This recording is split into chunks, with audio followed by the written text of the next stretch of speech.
unrealistic expectations. हकीकत खां परे उमेदूं उमंगूं, इन जो मतिलबु इहो आहे त कुझु माण्हुनि खे एक्सपेक्टेशन्स हूंदियूं आहिनि ॿियनि माण्हुनि लाइ जेके हकीकत खां तमामु घणो परे हूंदियूं आहिनि।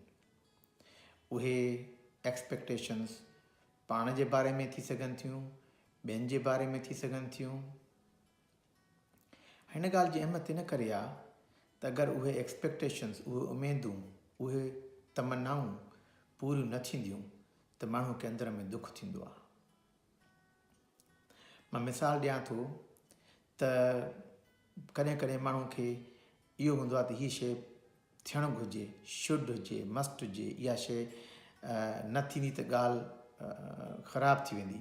मिसाल चवंदा ॾियूं त जेकॾहिं ईअं चइजे त मुंहिंजो दोस्त जेको आहे मूंखे फ़ोन ते ज़रूरु ॻाल्हाए, मूंसां हफ़्तो थियो न ॻाल्हायो अथई, माना मूंखे नथो चाहे, मुंहिंजी उन का ज़रूरत न आहे, माना हुनजी उमेदु हूंदी मूंसां दोस्त जेको आहे फ़ोन ते ॻाल्हाए।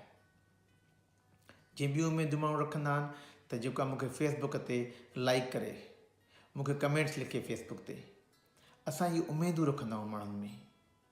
इन जो इहो मतिलबु न आहे त माण्हुनि में का उमेद न रखणु घुरिजे, पर कॾहिं कॾहिं असांजूं उमेदूं जेके आहिनि हक़ीक़त खां तमामु घणियूं वधीक हूंदियूं आहिनि। सोचिजे त छा मां ईअं कंदुसि एतिरो, हर माण्हूअ सां दुनिया में मां एतिरो हलंदुसि, न थींदो। कुझु माण्हुनि सां हली सघंदा आहिनि, कुझु पंहिंजी फैमिली सां हली सघंदा आहिनि।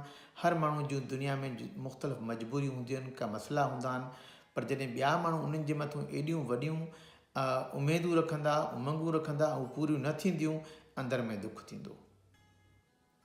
अहिड़े तरीक़ा अगरि उमेदु रखिजे पंहिंजे ॿारनि में त मुंहिंजे पुट खे अगरि 90% मार्कूं ईंदियूं त माना चङी ॻाल्हि आहे, अगरि 90 न आयूं, अगरि 80% आयूं त माना सही न आहे, त माना उहा ज़हन खे तकलीफ़ ॾींदी। अहिड़े तरीक़े जेकॾहिं इहो हुजे त मूंखे दावत थी आहे फलाणे जॻह ते, मूंखे दावत हिन दोस्तनि जी अचणु घुरिजे, न आई त परेशान थींदो, ॾिसी मूंखे लिफ्ट नथा कराइनि, मूंखे चाहिनि नथा पिया, या मां अलाए घटि आहियां, परेशान थींदो माण्हू। या असां चऊं त सभु माण्हू मुंहिंजी इज़त कनि, तारीफ़ कनि, सभु त नथा करे सघनि, पर असां अगरि अहिड़ियूं सोचूं रखंदासीं ॿियनि जे मथां, अहिड़ियूं उमेदूं रखंदासीं, पोइ असांखे तकलीफ़ ईंदी।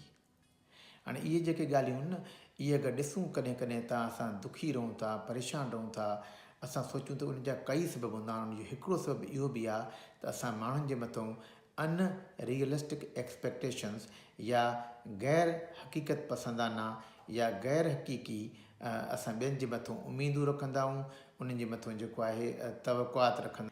ऐं ॿियो असां जेको कंदा आहियूं शुड ऐं मस्ट, इहा पक थियणु घुरिजे ॻाल्हि, इहा ज़रूरी थियणु घुरिजे ॻाल्हि, इहा न थी त माना दुनिया हेॾो जो होॾे ऊंधी थी वेंदी।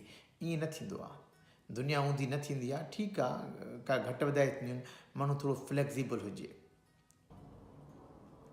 हीअ वीडियो अगरि तव्हांखे पसंदि हुजे त जेको आहे उनखे शेयर कयो, उनखे लाइक कयो, सब्सक्राइब कयो, को क्वेश्चन हुजे त हेठि पुछो।